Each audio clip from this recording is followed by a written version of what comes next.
Okay, so Working Women's Centre talk. Impressions, thoughts, reactions? It was good. Why study for you? Benefits, a lot of benefits for women. Yeah, Women. very soon maybe we will go to the workplaces and this thing will help us. Yeah. We could face this situation, so it could help it. Yeah, it's common enough, isn't it? And now some basis of the rules and regulations around the place. There are quite a lot that protect people, and obviously you need more than just the rules. You need groups to support people to try to make sure that the rules are followed. Yeah, and quite a lot of different information services there. And I reckon 90% of it didn't really matter what gender. Was it male, female? All of those regulations and rules apply to any gender. Yeah. So I hope that was of use. Any reflections, observations? I mean, did you realise there was that level of regulation protection? Is it new to you? Some of the stuff were new. Yeah. Parental leave, I wasn't aware that men can also have parental leave to assist their partner. Yeah, I wasn't aware of that. So some information was quite new. Mm. But a lot of the stuff I'm familiar with, I've been told through work. But some stuff, I've found some stuff new. Sure. Yeah. So she's the first time we've had her. She's very good. I think we'll get about. How about clarity of speaking? Yeah, that It was very good. Very clear. Very good, yeah. It was easy to understand as well. Yeah. Very easy. Good speed. Yeah. Pretty good selection of vocabulary. There are just a few words that I thought we could talk about, and things that I thought could do a little bit of explanation.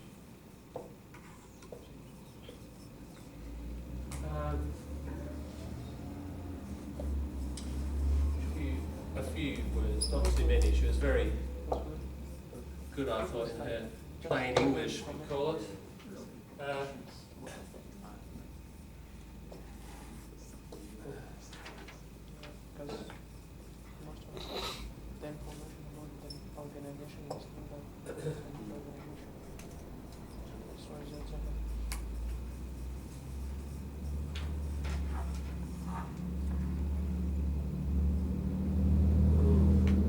Yeah, those were some. The first one. Yeah, well, did you hear her say that? Yeah. Which one? She didn't say this. Just a little grammar thing. We're doing articles at the moment. She was talking about Aboriginal Ghana people, weren't it? Yeah. Are we clear on that? The people who live here, have been here for tens of thousands of years. The Ghana, and that's pronounced with a G, not a K. Spoke with a K. That's probably because of the German missionaries. When they hear German speakers, listeners usually don't distinguish between K and G. But it's a G, Ghana. Yeah, so paying respects to Ghana country. Why does she not say the? If you hear somebody say, I'm going back to country, not going back to the country, you know they're Aboriginal. Is it like countryside? That's a different word again. Okay. Country without the is Aboriginal use only. It will refer to Aboriginal country. Yeah. Because that word, obviously an English word, in Pinjarra, when I was there, they used their word mura, and that means country. But that word mura is like one of the most, you can think of any language, and there are a bunch of words that are absolutely central to that language, because they're like the cultural foundation. That's one. So, you'll hear people talk, just dropping the off. Normally, we say, I'm going to the country, like the countryside. Right? But if someone says without the article, like she was doing, she's referring to Aboriginal country. Is it only in Australia or? Only in Australia. Only in Australia. Only in Australia. You won't come across it anywhere else. Yep. It's an Aboriginal, kind of Aboriginal grammar. Yeah. And look, just that word, it was a good collocation, you know, law of course. I just have a question about the word original, because sometimes in North America it's referred to the Native American, Yeah. Aboriginal. Yeah. But that word, what's actually, does it mean like in different areas? Look, the word Aboriginal means indigenous. So, let's have a look at the word.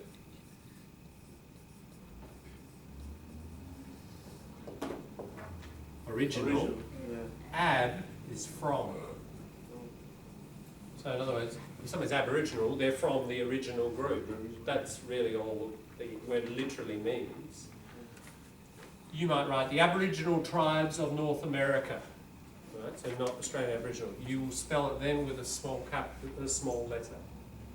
If you put Aboriginal capital, it refers to Australian Aboriginal. Yeah. Usually, North American people would refer to themselves as Native Americans. That's the usual term. Indian, not so much. They don't prefer that. Because that was a European thing imposed on them, wasn't it? When you know, Columbus gets to America, he thinks he's found India, and he calls these people Indians. And certainly in Spanish, indio is a very negative word about indigenous people. So generally, Indian is not preferred, even in the north, and it would be Native American. But you may refer to them as a small adjective, the Aboriginal people of North America. But capital A means Australia. You don't hear it too much, but sometimes it's You referred do. to that. Yeah, you do, that's right. Okay, stringent laws is like, this is probably coming from the same root. Strict. You know, this word's just a collocation. You can say strict law, stringent law. Are we clear on the verb here? Pretty important, possibly for your argument area. Social issue, pressure from either side, lobby. What's it mean? Support? Not really support. You've got a politician, you feel strongly about your issue, asylum seekers or women's rights or... Negotiate. Yeah, and kind of pressure. It's like you pressure them from below. You campaign and you put pressure on them from below. You lobby them. So you try to influence or pressure. Not even from below. Look, corporations. A person who does it professionally is called a lobbyist. I'm a big coal company. I don't want to see the coal mining stopping. Yep, I ring up, you know, Coal Lobbyists Association or whatever. They usually live in Canberra. I say, you know, take Tony out to lunch as much as you can. All right? Here's $50,000, you know. And Mr. Coal Lobbyist takes out various Liberal, Labor, whatever. Won't take the Greens out, of course.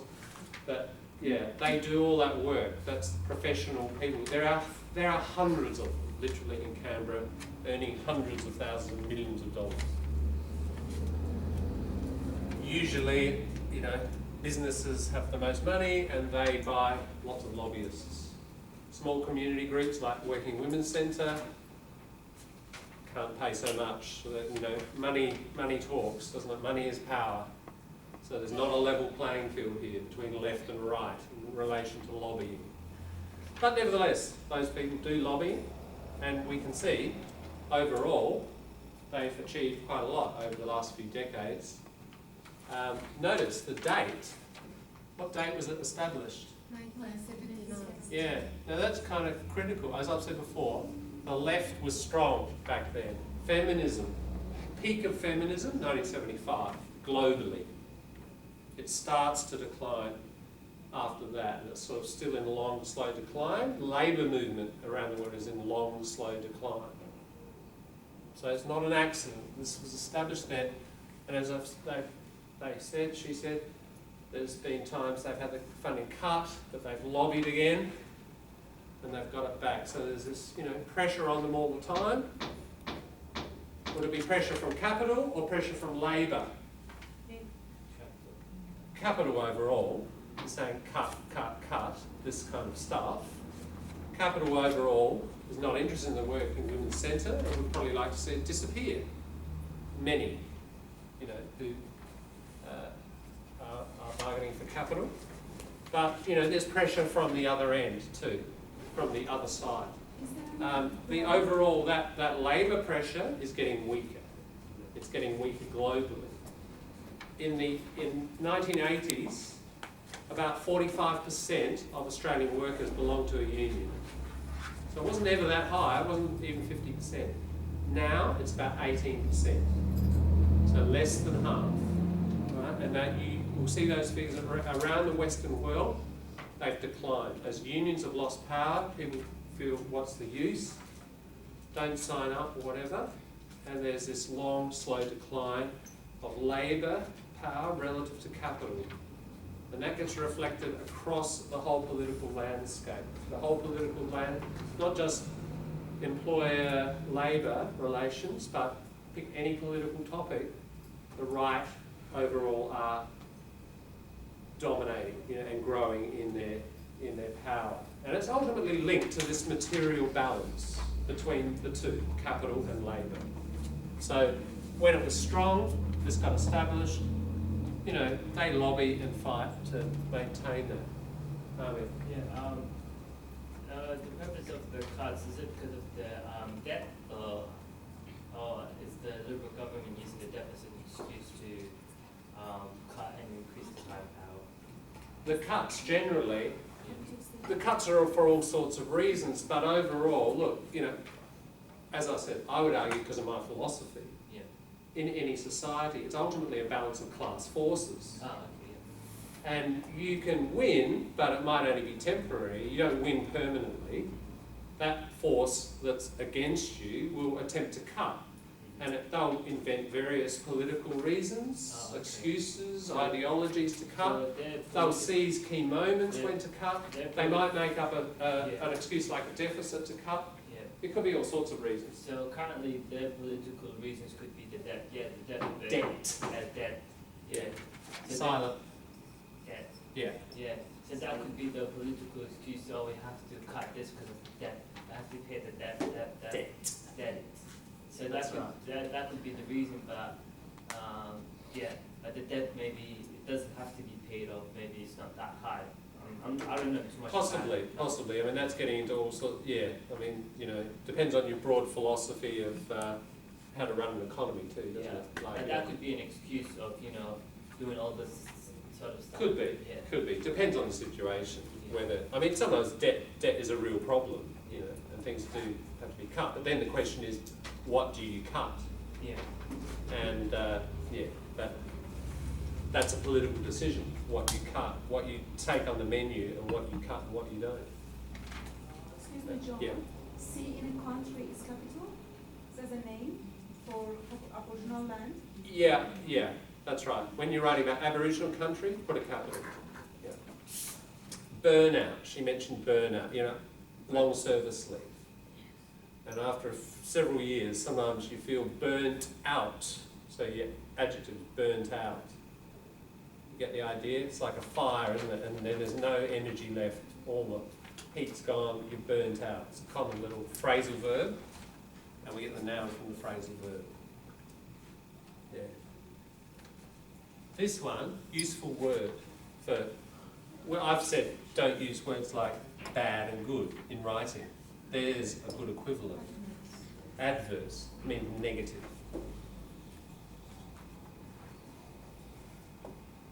Yeah. Ver, to turn. So kind of turned against.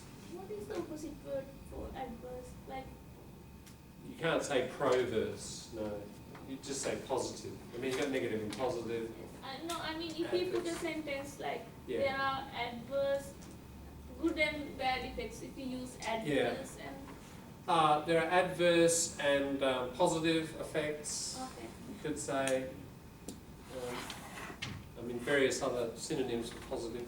There's no kind of perfect pair, though. Okay. Yeah. That's what I want. Yeah. Now this one, you often hear speakers say this. You know this word? Does it mean like I'm not gonna go into too much detail? That's right. Yeah. Yeah, it does. So I'm gonna briefly talk about Yeah. something. Yeah.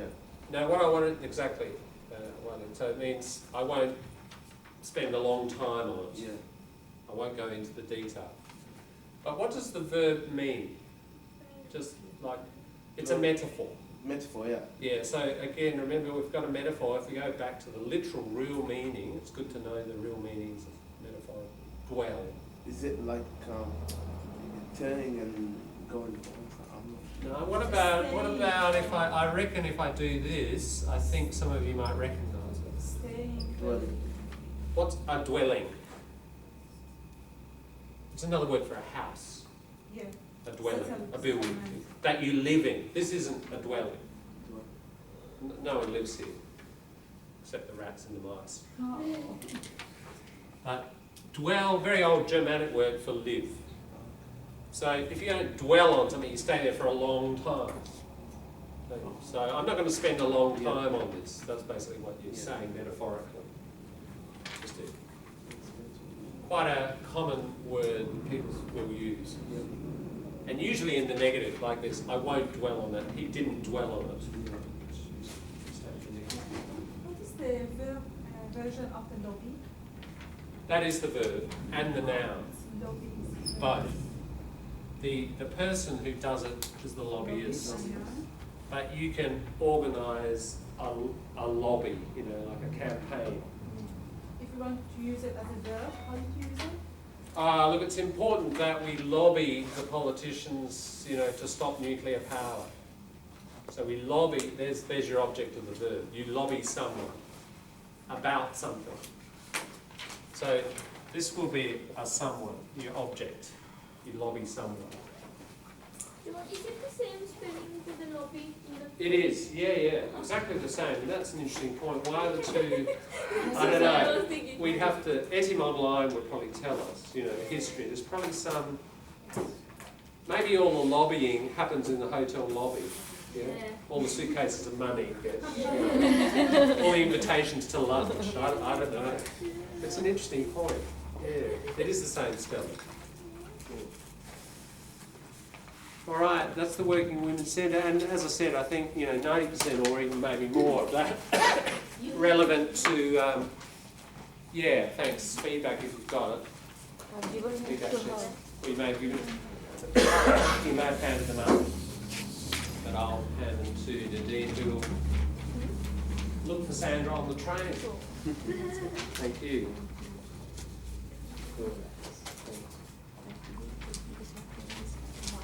All right, thank you for that. What is this? We've got 20 minutes or so. There's one more here. Oh yeah, thanks.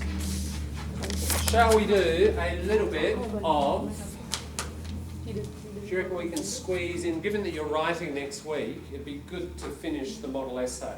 Yeah. So that you're clear on number 2, yep, so that over the weekend, if you do start writing, you've got a couple of models to reflect on.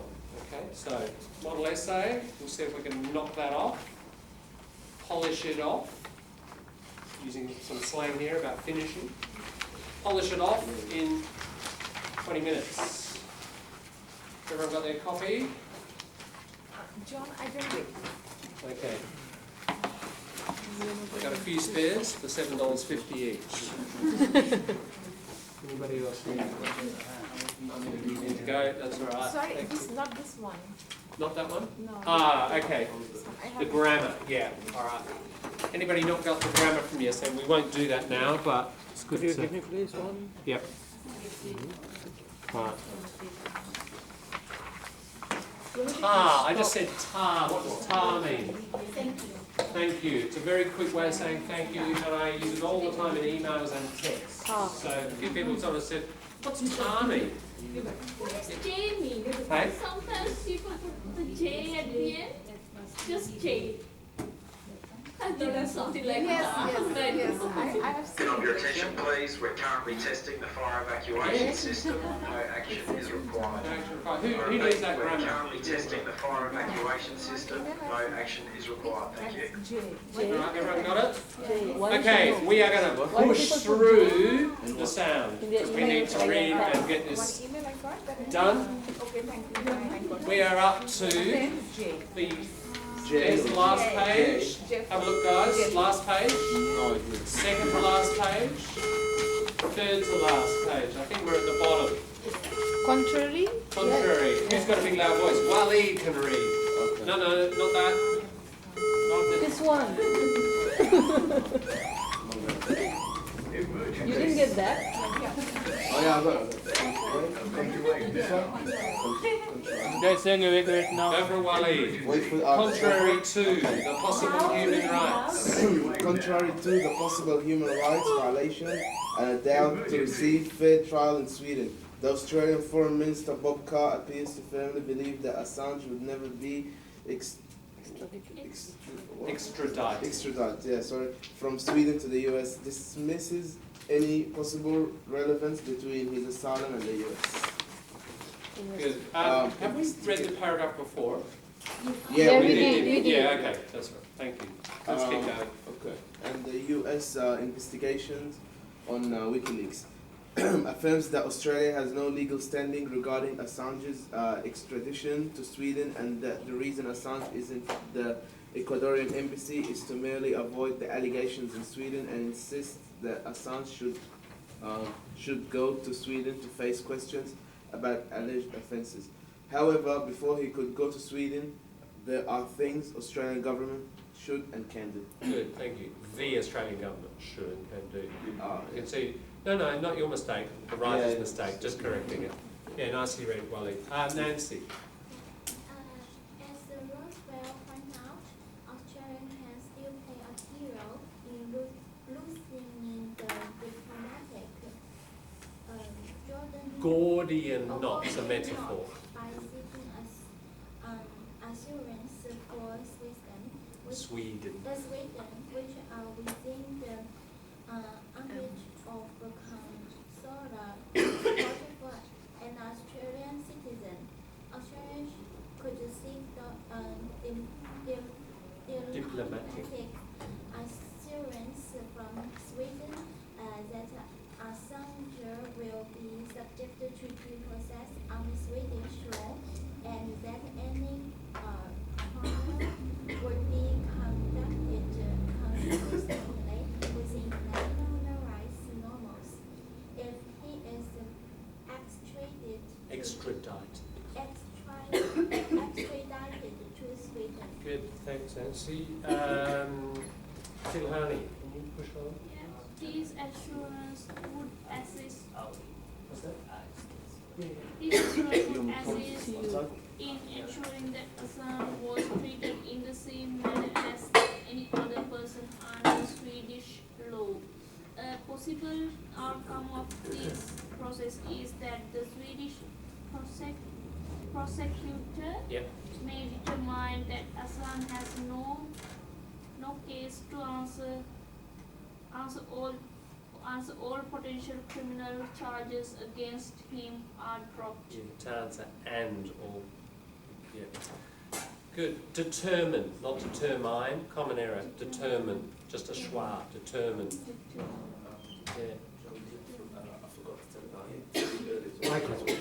Sure. Sorry, but no worries, Bob. Okay. Good. James, scroll on, please. In addition, Australian government officials should retract the forced claims of illegality of WikiLeaks publishing activities, as it can jeopardize the potential for any fair trial or hearing from Assange. Furthermore, Australian government stopped telling lies regarding the U.S. investigations on WikiLeaks and Assange, and those lies could mislead public opinions. Good, thanks. It should be, I mean, there are a few little errors, but an important one.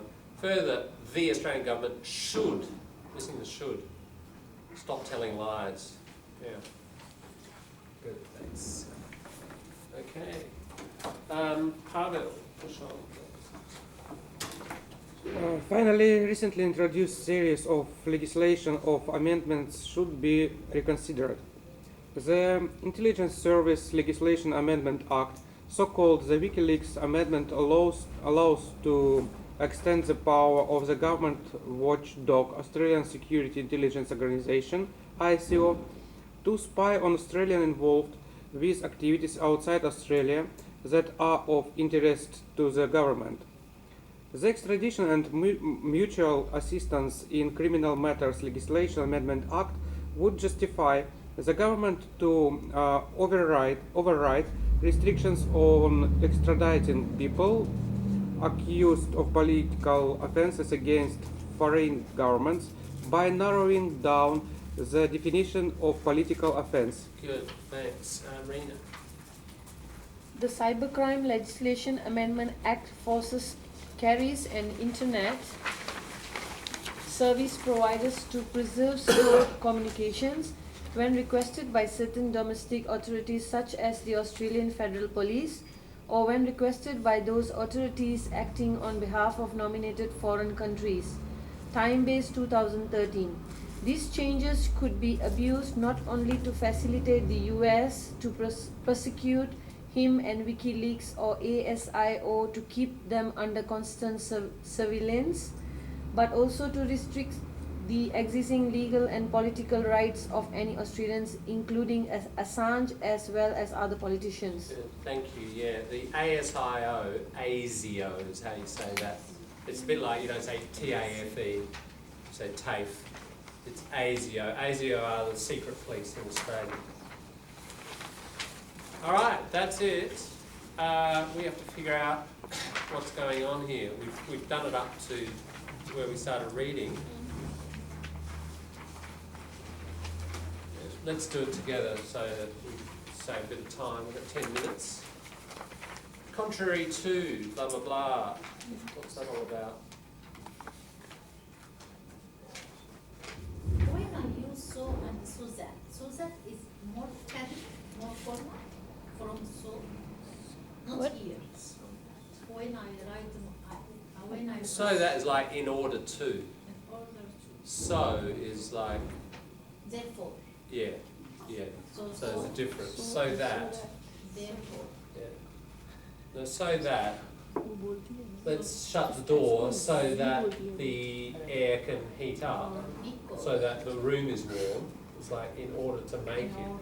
And so that the sentence, after so that sentence come completely with subject and verb and the object. Yeah, so that, and you have a full clause, so that the room can be warm. Yeah, you need a whole clause after it. Yeah. Okay, that's a fair point, but I don't want to focus on grammar at the moment. Next 10 minutes, I want to get through the structure of this so we're clear. Okay, what's that relatively small paragraph about?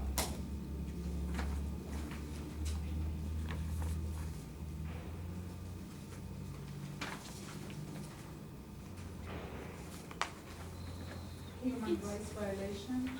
Yeah, Oh, it's Still about talking the, about Sweden. yeah, it or is. the relevance between the Islam and the investigation. Asylum. And Yeah. the investigation.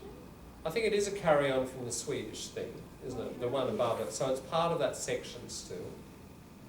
Whose voice do we hear in this part? Holy Minister. Yeah, Bob Carr. Now, is he aligned with, is he on the same side as the writer, or is he kind of opposition to this writer? Opposition, isn't it?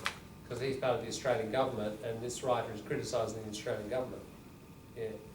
So here's a little bit of opposition voice saying he'll never be taken from Sweden and sent to the US. He's perfectly safe in Sweden. That's what the foreign minister is saying. Okay. And there's development of that there. At the end, we see a however. So the opposition voice is there. And we hear the opposition, and he says the only reason he's in the Ecuadorian embassy is to avoid these allegations, to avoid these charges. This is all Bob Carr's voice, the foreign minister. Right? So there's this moment where the opposition voice is put up, and then there's a however. This is what should happen. Before he goes to Sweden, these things need to happen. Now, how many things need to happen?